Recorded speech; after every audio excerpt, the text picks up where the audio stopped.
de comprendre et d'aimer ce qui est bien et de jouir sans cesse de cette divine consolation par Jésus-Christ notre Seigneur.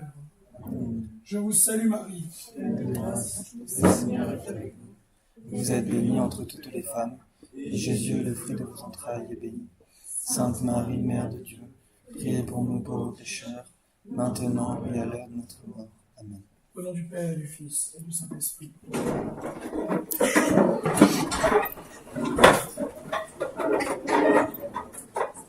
Tu nous dis quand t'es là. Ah, c'est bon. On enregistre pas, alors. Si, là, c'est bon. C'est bon.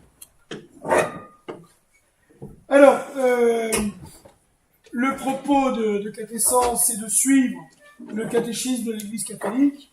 Là, cette année, nous revenons sur la première partie. Comme vous pouvez le voir dans le plan, première section, je crois, nous croyons. Et là, ce soir, j'aimerais, mais c'est peut-être un peu gourmand, dans le chapitre 2e, Dieu à la rencontre de l'homme, voir au moins l'article 2, la transmission de la révélation divine. Si ma voix le permet, comme vous pouvez le voir, je suis un petit peu éraillé, et si le temps n'a pas trop débordé, de rentrer dans l'article 3, la Sainte Écriture. Ceci étant, c'est pas grave.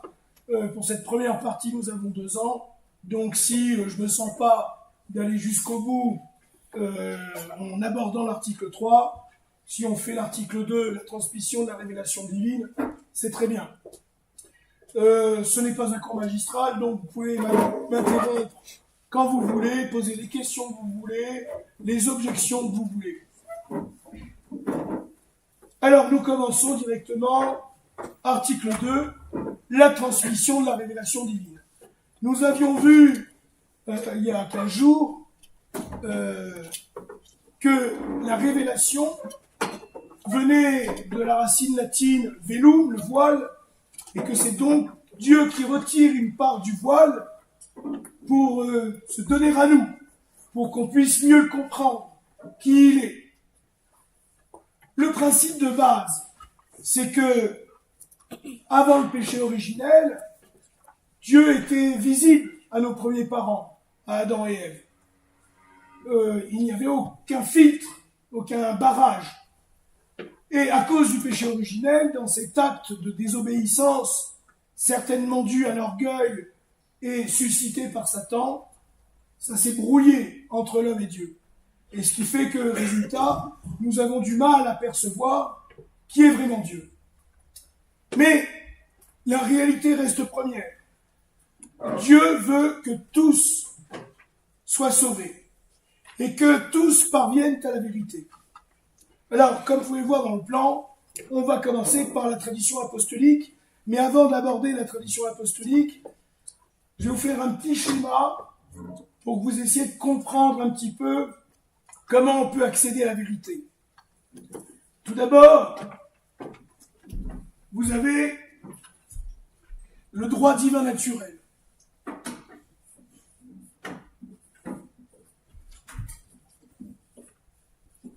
C'est-à-dire suivre le droit naturel, c'est-à-dire suivre le droit de nature.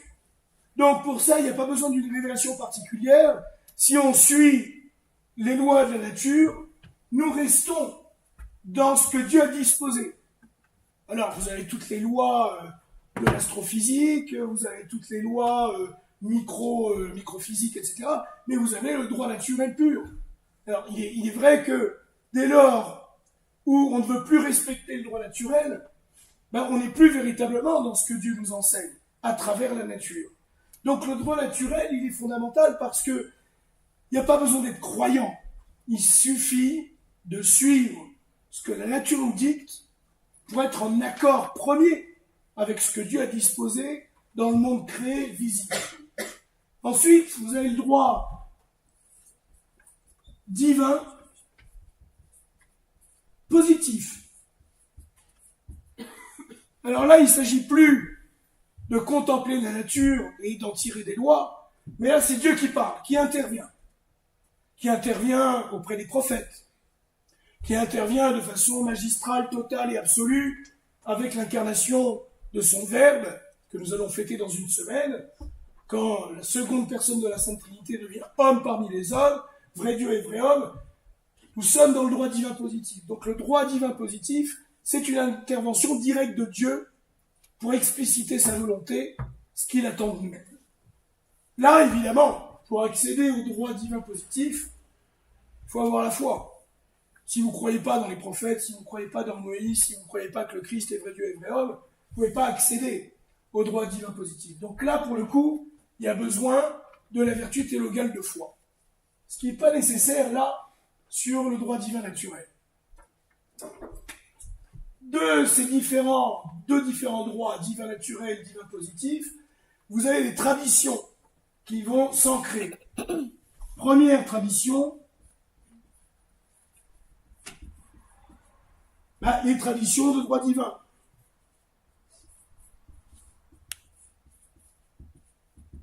Ces traditions-là, on ne peut pas y toucher. Exemple, l'enseignement du Christ. On ne peut pas toucher à la tradition de droit divin, elle nous vient du Christ lui-même. Alors par exemple, dans les sujets qui font débat aujourd'hui,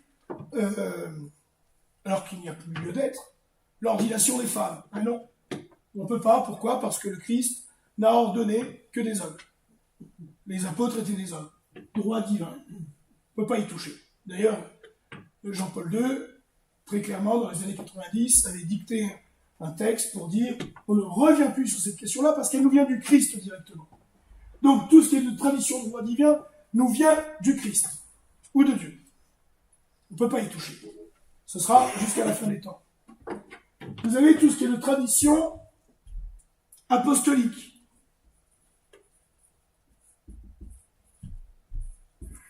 Nous l'avions vu la dernière fois, la tradition apostolique, donc la tradition des apôtres, elle se clôt avec la mort de Saint Jean. Saint Jean, dernier des apôtres, à mourir, certainement début du IIe siècle. C'est le dernier à avoir été en contact direct avec le Christ, donc d'avoir reçu un enseignement de la part du Christ, oral.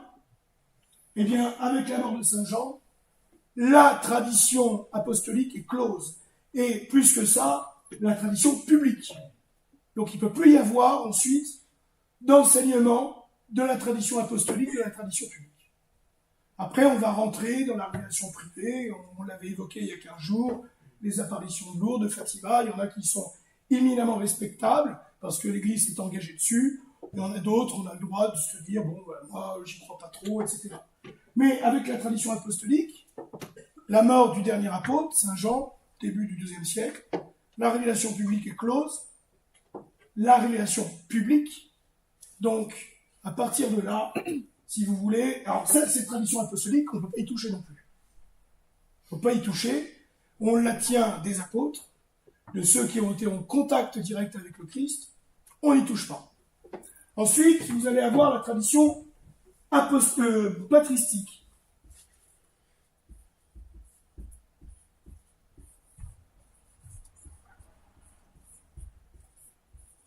Alors, la tradition patristique, c'est donc la tradition des pères de l'Église. On ne va pas jouer sur les dates, mais grosso modo, si on est très très large, on va dire le premier millénaire, puisque vous avez encore des pères de l'Église du 8e siècle. Si on est plus restreint, on va dire entre le 1er et le 5e, 6e siècle. Alors là, c'est plus délicat, parce que vous avez des pères de l'Église canonisés, mais qui ont pu dire des bêtises. Mais dès lors où vous avez une unanimité sur tel sujet, sur tel point, des pères de l'Église, l'Église estime que là nous sommes dans la tradition avec un grand T, comme la tradition apostolique, comme la tradition baptismale, etc. Et que donc on n'y touche pas. Si sur tel point, il y a des schémas. Si sur tel point, les pères de l'Église sont en accord unanime, on ne touche pas. C'est ce qu'on appelle la tradition avec un grand T. Ensuite, et alors là vous allez voir, on a plein de débats là-dessus, vous avez ce qu'on appelle la tradition ecclésiastique.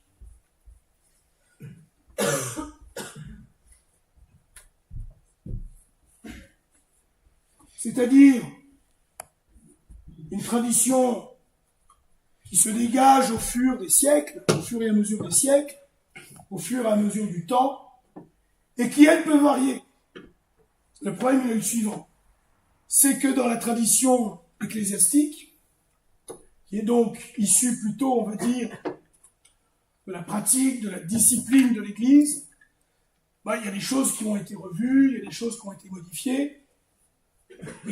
Par exemple, sur la pénitence, sur le sacrement de pénitence, c'est vrai qu'il y a eu des phases de pénitence publique, puis des phases de pénitence privée. Sur le jeûne, il fut un temps où on ne pouvait absolument rien recevoir, sinon d'abord la Sainte Eucharistie, puis ensuite on pouvait manger, puis vous avez eu le jeûne eucharistique de 5 heures, puis vous avez eu le jeûne eucharistique de 1 heure. Là on est dans la tradition ecclésiastique. Donc en soi, on peut toucher à la tradition ecclésiastique, en soi. Mais il est dangereux de toucher à la tradition ecclésiastique quand elle est fortement ancrée. Exemple, pour nous, catholiques de l'Église latine, le célibat des prêtres. Alors c'est vrai que, si vous avez un théologien qui dit « mais le célibat des prêtres, on peut revenir dessus ». Soit il n'est pas hérétique, il a le droit de le dire. Et c'est vrai, parce que la tradition ecclésiastique, le célibat des prêtres, s'est construit assez rapidement dans l'Église latine, mais un petit peu progressivement. C'est une tradition ecclésiastique. Jamais vous verrez le Christ, jamais vous verrez les apôtres, d'ailleurs, Saint-Pierre était marié. Si là, ça venait de la tradition, le droit divin ou la tradition apostolique, on ne pourrait pas y toucher. Mais il est toujours dangereux de toucher à la tradition ecclésiastique quand elle est elle-même le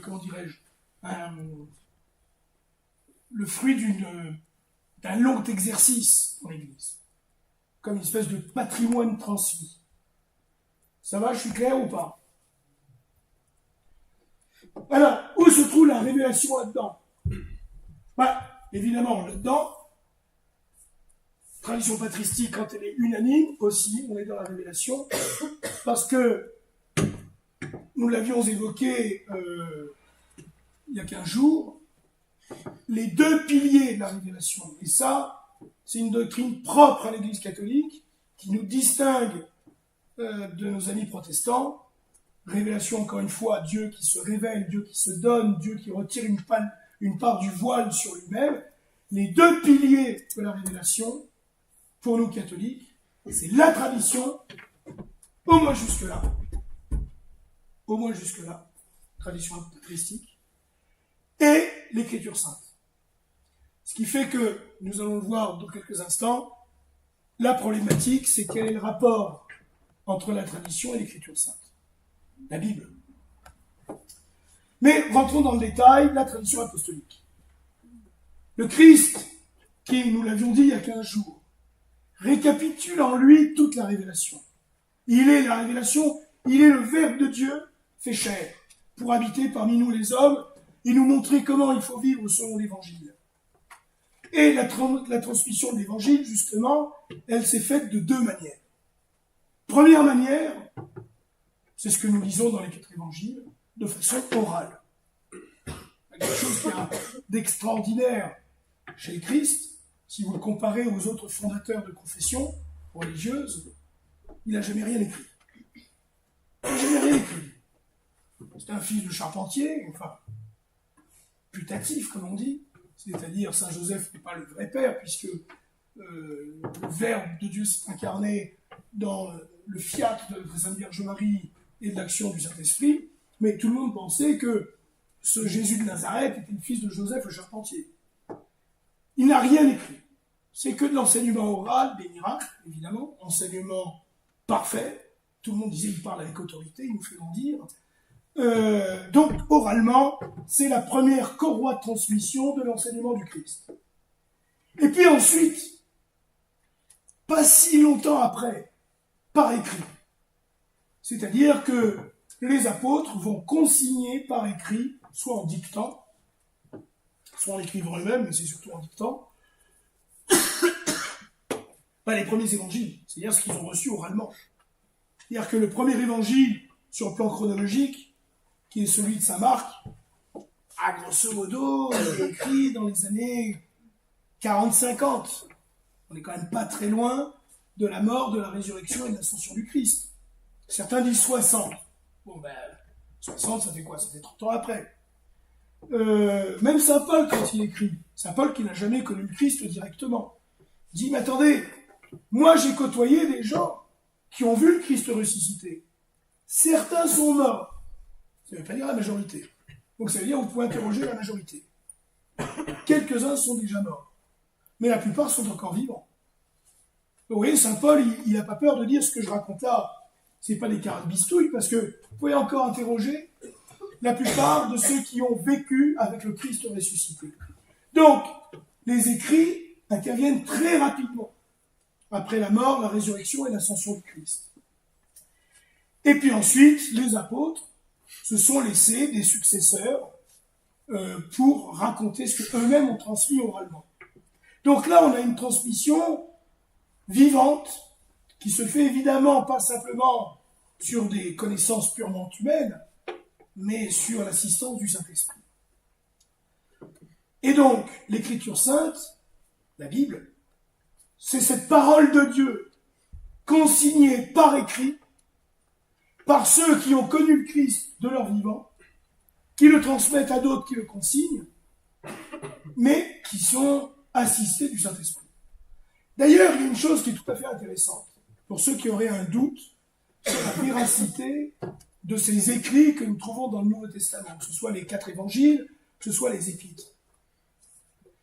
Mais si les gars avaient raconté n'importe quoi, en se faisant un mythe, mais très vite, ils auraient été tournés en dérision, en disant « c'est n'importe quoi ce que vous écrivez, ce que vous racontez ».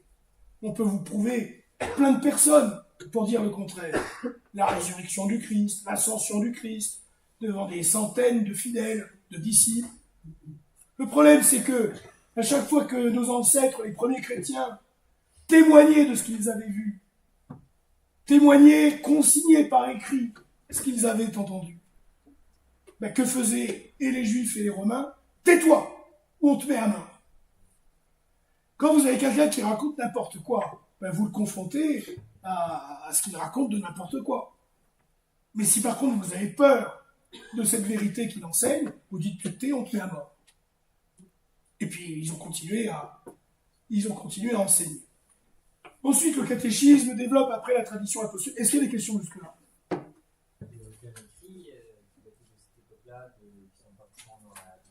Comme je le dis encore une fois, les premiers écrits interviennent 20-30 ans après la mort et la résurrection du Christ. De la part pas de temps opposé, c'est pas le bon terme, mais de la part de régents de l'époque, ou même des juifs, ce genre de choses, il y a des traces qui parlent un petit peu de Jésus. Oui. Alors, par exemple, vous avez un historien très célèbre, dont l'Église se sert très souvent, que j'ai évoqué plusieurs fois ici, Flavius Joseph. Bon, qui naît un peu après la mort du Christ. Mais on peut dire qu'il est contemporain de cette période. Alors, Flavius Joseph, il est très intéressant, parce qu'il est considéré comme un véritable historien. Il est juif de confession et romain de citoyenneté. Et lui, il faut reconnaître qu'il a une certaine objectivité. Il dit, je suis obligé de reconnaître que dans cette zone qui s'appelle la Palestine, il y a un mec qui se faisait appeler Jésus, originaire de Nazareth, qui avait un enseignement qui bouleversait les foules, qui, dit-on, aurait fait beaucoup de miracles, et, dit-on, serait ressuscité. Donc le gars, il est très factuel. Il dit absolument pas, moi d'ailleurs il est juif, mais il dit, voilà, force est de constater, je suis un contemporain de cette période, et il y a un mouvement incroyable à partir d'un fils de charpentier qui est né. Ensuite, vous avez aussi des historiens latins, païens, qui confirment ces trucs-là. Ce qui fait que l'existence historique de Jésus ne peut absolument pas être mise en cause. J'ai répondu à ta question ou pas? La tradition ecclésiastique, je vous l'ai dit, c'est l'Église qui, peu à peu, notamment sur le plan disciplinaire, sur le plan des sacrements, va évoluer, etc. Et ça donne la tradition ecclésiastique, laquelle, encore une fois, peut être soumise à des changements, etc. Je vous donne un exemple, j'y songe comme ça. Mais c'est vrai que, vous regardez, au XVIIe, XVIIIe siècle, on communiait très rarement, même au XIXe. Pourquoi? Parce qu'il ne fallait pas que la communion eucharistique devienne un geste banal qui se démonétise. Et c'est sous l'impulsion notamment de Sainte Thérèse de l'Enfant Jésus et grâce à Saint Pilice qui va autoriser la communion fréquente, la communion quotidienne. Et au début du XXe, on se dit, attendez, très Saint-Père, n'autorisez pas les gens à communier tous les jours. Parce que vraiment, ça va devenir un acte purement banal, alors que c'est quand même recevoir notre Seigneur et notre Dieu. Et comme quoi, voyez-vous, je vous donne un autre exemple. Jusqu'à Pie XII, interdiction de célébrer des messes après midi. Après midi. Pourquoi? Parce que les messes devaient être célébrées que le matin. Et jamais après midi. Puisque midi étant le centre de la journée, les messes devaient être célébrées le matin. Donc vous voyez, en soi, la discipline ecclésiastique, la tradition ecclésiastique, elle peut être soumise à des variations, il y a des changements selon les mœurs de l'époque et les continents. Alors on en vient un petit peu au noyau, le gros problème. Pardon. Vous avez dit que par exemple le mariage des prêtres c'est une tradition aussi ecclésiastique. Le mariage des prêtres est une tradition ecclésiastique pour l'Église latine. Si vous prenez les catholiques des rites orientaux, ils ont le droit de se marier avant d'être ordonnés prêtres. Enfin, plus exactement, avant d'être ordonnés diacres. C'est pour ça que moi, par exemple, j'ai vu à Rome des catholiques orientaux qui voyaient l'ordination diaconale se rapprocher et qui n'avaient toujours pas trouvé de demoiselle pour se marier avec, et qui étaient en chasse, en se disant si je suis ordonné alors que je suis célibataire, c'est terminé, je suis célibataire pour la vie. Alors là, c'est assez terrible, on les voyait chasser dans Rome. Mais, parce que même dans l'Église orientale, et dans la grande tradition d'Église, une fois qu'on est prêtre, on ne peut plus se marier. Par contre, on autorisait, et on autorise toujours dans les églises orientales catholiques, et même non catholiques, de pouvoir devenir prêtre alors qu'on est marié. Mais une fois qu'on est célibataire et ordonné prêtre, terminé. Mais donc, c'est vrai qu'il faut faire très attention, parce que moi, quand j'étais à Rome, j'avais des amis catholiques orientaux, et quand nous, on donnait les arguments pour mettre en avant le célibat ecclésiastique, ils nous disaient, alors quoi, nous, on est des mauvais prêtres par rapport à vous. Alors que c'était des saints prêtres. Mais après, bon, c'est... Encore une fois, Saint Pierre était marié. D'ailleurs, comment s'appelait sa fille? Ou une de ses filles qui est connue et qui est sainte. Sainte Pétronille. Sainte Pétronille. Voilà. J'ai répondu ou pas à ta question? Oui, non, parce que du coup, je me demandais, par exemple, vous avez dit la messe après-midi, c'était aussi une tradition ecclésiastique. Oui. Du coup, ça veut dire que le mariage des prêtres, dans l'Église latine, on pourrait clairement revenir dessus si on est revenu sur la messe à la... Et encore une fois, quand vous avez un théologien qui dit on peut très bien revenir sur le célibat des prêtres, techniquement parlant, il n'a pas tort. Je dis simplement c'est très dangereux. C'est très dangereux parce qu'on revient certes sur une tradition qui n'est qu'ecclésiastique, mais qui quand même est un patrimoine multiséculaire. Et il est toujours très dangereux de revenir sur un patrimoine, surtout d'une telle nature. Célébrer la messe avant ou après-midi, bon, parfois, ça ne change pas grand-chose. Mais le célibat des prêtres, c'est quand même d'une portée. De célibat des prêtres. Alors là, je ne veux pas rentrer là-dedans, parce que tout le monde se fight. C'est un fight. Non, mais justement, parce que, évidemment, tout n'est pas enregistré. Alors, ceux qui sont en faveur d'arrêter le célibat sacerdotal disent « Mais ça date du XIe siècle, voire XIIe siècle. Vas-y, remets des pièces dans le jackpot. » Les plus tradis disent « Dès le 2e, 3e siècle. » D'autres disent le 5e. Je ne veux pas rentrer là-dedans. En plus, je ne suis pas historien, mais je connais les différentes thèses et je connais les sous-jacents qu'il y a derrière les thèses. C'est-à-dire, plus tu remontes tardivement le célibat ecclésiastique, plus ça veut dire que tu veux revenir dessus. Mais donc, en fonction des traditions ecclésiastiques, le célibat des prêtres est un péché ou non? Extrêmement grave. Ben oui, évidemment. Encore une fois, chez les orientaux... Et donc, il y a des péchés qui varient, en fait. Un jour, c'est plus un péché, un jour, c'est un péché. Parce que c'est un péché par rapport à la discipline et l'engagement que tu prends. Dès lors où tu appartiens à une des églises orientales catholiques, et qu'on te dit, bon, dans cette église orientale catholique, avant le diaconat, tu peux te marier. Mais une fois qu'il est ordonné diacre, il ne peut plus se marier. Et il dit, ah, finalement, je vais quand même me marier. Le péché, il est par rapport à l'engagement qu'il a pris. D'accord ? Alors, nous venons à un point... Oui, pardon. Emmanuel. Comment ? Oui, oui. Alors, ils étaient mariés une fois, parce que si en effet, ils devenaient veufs, ils ne pouvaient pas se remarier. Et c'est toujours en vigueur dans l'église orientale, en tout cas, les prêtres mariés ne peuvent pas devenir évêques. Pour être évêque dans l'église orientale, il faut être un prêtre célibataire. Joe, il y avait une question à côté. C'est par rapport à la tradition ecclésiastique, du coup, ça vient d'où en fait? C'est les différentes générations qui ont eux-mêmes. Mais oui, c'est ce que je disais, c'est l'évolution de la discipline de l'Église. Donc c'était pas vraiment quelque chose de. Comment dire, ouais, c'est pas Jésus qui l'a. Non, ben non. Enfin, Si c'est le Christ qui l'avait demandé, on ne serait plus dans la tradition ecclésiastique. Ok, on continue. Alors, là, on aborde le sujet un peu crucial. Ça fait combien de temps que je papote? 25 minutes. 25 minutes. Je crois que la Sainte Écriture, elle s'est trouvée. C'est toute la question du rapport entre l'Écriture sainte et la tradition. Donc maintenant, je pense que vous avez une certaine vision de ce qu'est la tradition ou les traditions dans l'Église. Tout le problème, c'est l'Écriture sainte, puisque, encore une fois, je le répète, et ça tombera au QCM à la fin de l'année, vous pouvez en être certain. Les deux colonnes de la révélation dans l'Église catholique, tradition, Écriture sainte. Et évidemment, si on se dit, il y a deux colonnes, c'est quoi le plus important? Quelle est la colonne, j'allais dire, porteuse, si l'autre ne l'était pas? Ben, évidemment que quand vous ouvrez la Bible, vous dites c'est la parole de Dieu. Quand vous ouvrez les évangiles, vous dites c'est quand même la vie de Jésus. Oui, mais qui a décidé que cet évangile était vraiment un évangile inspiré? Nous, on en a 4 d'évangiles. On en a 4. 2 étaient apôtres, 2 ne l'étaient pas. Saint Jean, Saint Matthieu.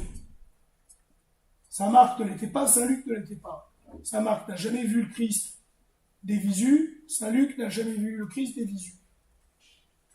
Par contre, vous avez un évangile qui n'a pas été retenu par l'Église. Par exemple, l'évangile de Saint Thomas. Vous savez, Saint Thomas l'apôtre. Alors, qu'est-ce qui fait dire qu'on a retenu tel évangile et pas tel autre?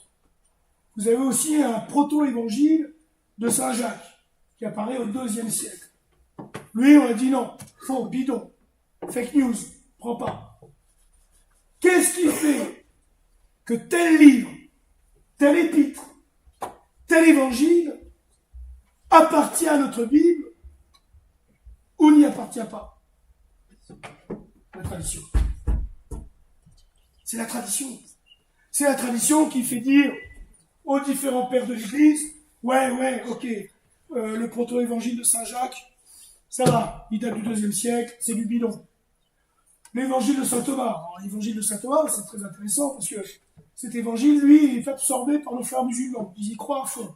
Moi, les quelques musulmans qui s'y connaissaient dans leur confession religieuse, et ils sont rares, disent ouais, vous avez oublié un texte dans votre Bible. Ouais, lequel?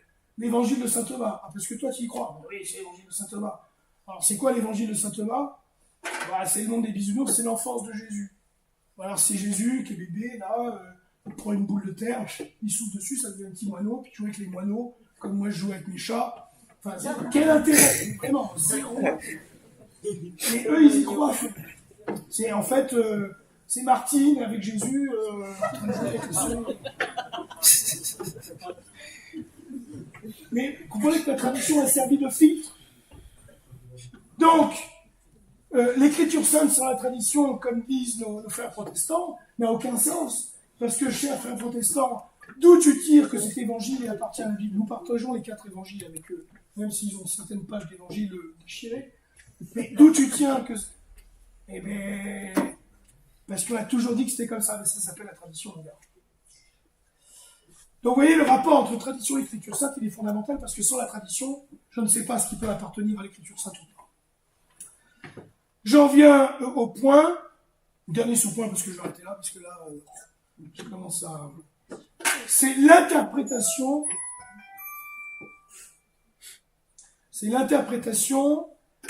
de l'héritage de la foi. Alors comprenez une chose, il y a un document, pour ceux qui aiment creuser intellectuellement, vous avez un document mais fabuleux. Mais je vous assure, alors ça se lit pas comme ça, hein, ça se lit pas dans le bus, ça se lit papier, crayon, j'en ai parlé plusieurs fois, mais honnêtement, c'est un texte d'une profondeur remarquable. C'est le discours au Bernardin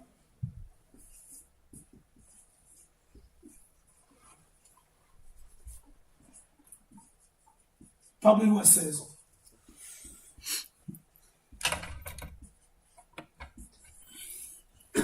Quelle année? Pas. Je dirais 2007-2008, dans ces eaux-là. En fait, il vient à Paris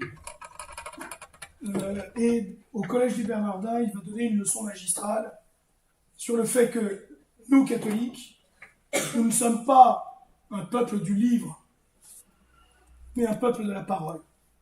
Et alors, d'une façon très fine, très subtile, sans les citer, il renvoie dos à dos les protestants et les musulmans, dont il dit, eux, ce sont des confessions du livre, avec ce grand danger d'une religion basée sur le livre, deux dangers opposés, l'un, avoir une lecture, comment dirais-je, à la lettre, donc fondamentaliste, et l'autre danger, côté protestant, d'avoir une approche subjectiviste. C'est écrit comme ça, et moi je pense que c'est ça que ça veut dire. Vous voyez? Ou, version musulmane, c'est écrit comme ça, donc c'est au pied de la lettre qu'il faut l'appliquer. Et Benoît XVI de dire, vraiment, vous le trouvez facilement sur Internet, discours au Bernardin, nous ne sommes pas un peuple du livre, nous sommes un peuple de la parole. Donc cette parole, elle se reçoit en communauté, en église, in ecclesia, et elle doit être commentée dans cette communauté, in ecclesia. Ce qui veut dire sous la hiérarchie de cette ecclesia, sous l'autorité de cette ecclesia. Oui, mais moi, quand j'ai lu ça, je crois... Oui, mais t'as rien compris. Parce que, in ecclesia, voilà ce que disent les docteurs, les théologiens, et c'est comme ça qu'ils doivent recevoir le texte. Oui, mais moi, je suis pas d'accord. Mais les gars, c'est pas grave. Oui, mais ça, il faut l'appliquer au pied de la lettre. Et ça veut dire que t'as rien compris. Donc, vous voyez, la grande différence, c'est que nous ne sommes pas une confession du livre, nous sommes une confession de la parole de Dieu, reçue dans l'Église, in ecclesia. D'où que nous avons besoin d'exégètes, d'où que nous avons besoin de théologiens. On ne fait pas sa petite sauce. Et voilà pourquoi on dit, ah oui, mais les cathos, l'Église catholique, elle n'a jamais aimé qu'on imprime des Bibles et que les fidèles lisent la Bible comme ça par eux-mêmes. Alors que nous, protestants, on est quand même 10 fois plus cool et 10 fois plus ouverts. Oui, mais parce que de la Bible, vous pouvez en tirer tout et n'importe quoi. Ce texte, si vous l'interprétez à votre sauce, ça peut devenir tout et n'importe quoi. Donc il y a besoin d'une exégèse. Donc il y a besoin d'une parole officielle. Et c'est ce qui fait notre force, nous catholiques. C'est que, au moins, on a un point de repère. Alors chez les protestants, il n'y a aucun point de repère. Si vous êtes luthérien, si vous êtes calviniste, si vous êtes de l'église machin bidule truc, pareil pour les musulmans, entre les sunnites, les chiites, les chiites. Il n'y a pas de point de repère. Nous, au moins, nous avons un point de repère. Même si celui-ci, parfois, nous déplaît. Mais au moins, il y en a un. Donc, vous voyez, ce que disait Ratzinger était très important, c'est que cet héritage de la foi, il est confié à l'Église. Alors, le premier point important que vous pouvez suivre dans le catéchisme de l'Église catholique, c'est le magistère de l'Église, c'est-à-dire l'enseignement officiel de l'Église.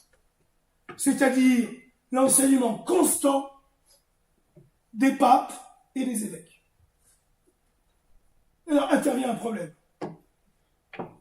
C'est quand subitement le pape sortirait une doctrine nouvelle, et en désaccord avec les évêques. Parce que ce magistère de l'Église enseignante, il faut véritablement que le pape, les évêques soient en communion avec le pape, et que le pape soit en communion avec l'enseignement traditionnel de ses prédécesseurs. Si le pape subitement disait j'abolis le dogme du purgatoire, avec tout le respect qu'on ne pape, on dirait là, très Saint-Père, je ne suis pas, je suis navré de vous le dire, mais là vous êtes contre 2000 ans d'enseignement de l'Église, ça colle plus, ça ne marche pas. Nous serions en droit de le dire. Je vais vous donner un exemple. Comme quoi parfois il peut y avoir des trucs qui ne vont pas.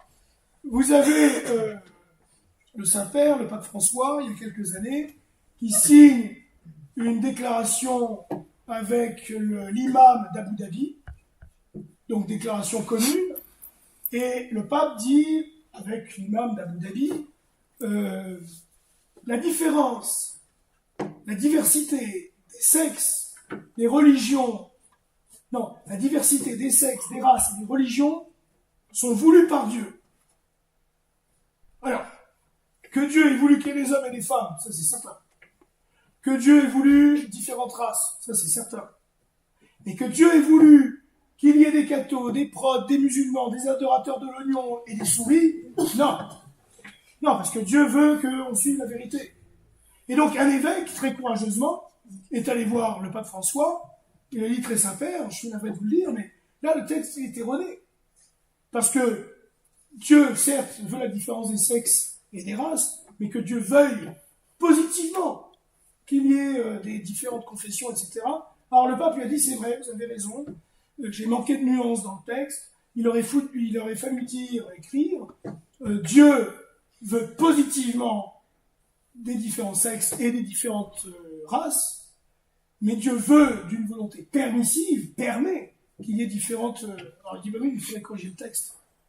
Bon, ce qu'il n'a jamais fait en disant, oui, mais comme c'est un texte bilatéral et tout...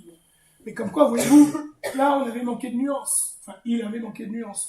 Mais on est en droit d'interpeller nos pasteurs pour leur dire, je ne comprends pas. Ça ne correspond pas à 2000 ans de tradition dans l'Église. Parce qu'encore une fois, le magistère, c'est pas au gré des humeurs des uns ou des autres, aussi haut placé soit-il dans la hiérarchie de l'Église.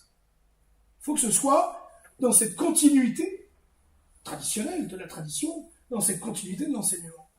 Parce que le magistère, tout à l'heure nous avions vu le rapport entre tradition et écriture sainte, mais le magistère ne peut pas se mettre au-dessus de la parole de Dieu.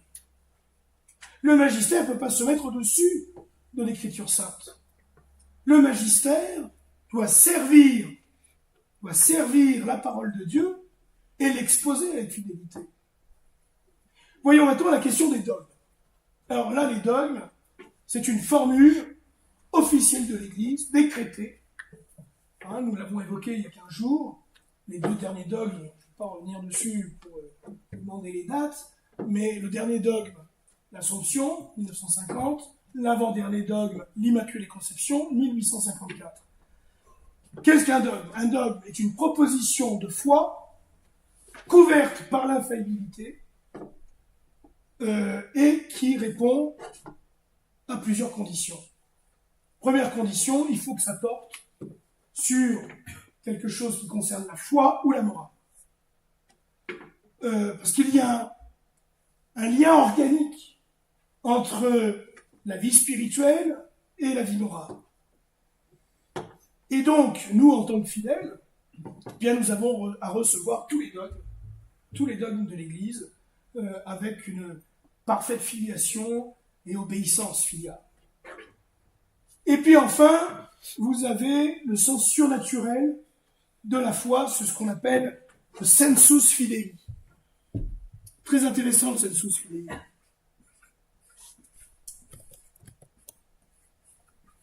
Le sens de la foi. C'est-à-dire que il y a 3 conditions pour que là on puisse dire il y a un sensus fidei. Première condition, le sujet. Qui exprime le sensus fidei ? L'Église tout entière, avec nous les fidèles. Je vous donne un exemple. Précisément, l'Immaculée Conception, l'Assomption. En fait, si vous regardez toute la tradition de l'Église, sur quasiment 2000 ans, la plupart des fidèles de l'Église disaient il est évident que la Sainte Vierge, non seulement n'a jamais commis de péché, mais a été préservée de la tâche du péché originel. L'Assomption, quasiment pendant 2000 ans, les fidèles, ensemble, avec leurs pasteurs, disaient il est évident que le corps de la très Sainte Vierge Marie n'a pas pu être soumis à la corruption, n'a pas pourri dans un tombeau, a été préservé de la moisissure et est monté au ciel. Bon, après, il a fallu plusieurs siècles pour dégager tout cela. Donc, le sujet du sensus fidei, l'Église tout entière, ses pasteurs et les fidèles. 2, l'objet. Il faut que ça concerne une vérité, soit sur la foi, soit sur les mœurs. C'est pas combien il faut mettre de carrés de sucre dans le café. Ça, on l'a strictement et un carré. Et 3, la forme. C'est-à-dire de façon unanime, constante et universelle. Et à partir du sensus fidei, eh bien, on peut dégager un dogme. On peut dégager une vérité de foi. Et c'est là où on voit, si vous voulez, que, comme je vous le disais, avec la mort de Saint Jean, la révélation publique est close, mais ça n'empêche pas l'Église. Ça n'empêche pas l'Église de continuer à réfléchir, à travailler, à approfondir la tradition apostolique, le dépôt révélé public, pour pouvoir développer notre dogme. Et voilà pourquoi le dogme continue, enfin jusque le dernier, comme je vous disais, 1950, mais il n'est pas interdit que dans quelques années, un nouveau dogme soit proclamé par l'Église suite à une réflexion sur la tradition, sur le sensus fidei. J'aurais terminé là, je peux répondre aux questions parce que c'est la culture pour la prochaine fois. Charlie. Et justement, par rapport au dogme, vous savez si Vatican est en réflexion? Alors, on l'a évoqué avec certains d'entre vous il y a 15 jours. Le dernier sujet qui avait été mis sur le tapis, si vous me permettez l'expression, ça avait été sous Benoît XVI, qui souhaitait dégager un dogme sur ce qu'on appelle les limbes. C'est-à-dire ce lieu où il n'y a ni souffrance, ni vision béatifique. Est-ce que les limbes existent encore aujourd'hui? Qui serait concerné par les limbes aujourd'hui si elles existaient? Donc il a lancé de gigantesques travaux théologiques, avec des philosophes, des théologiens, des exégètes. Tout le monde s'est foutu sur la gueule.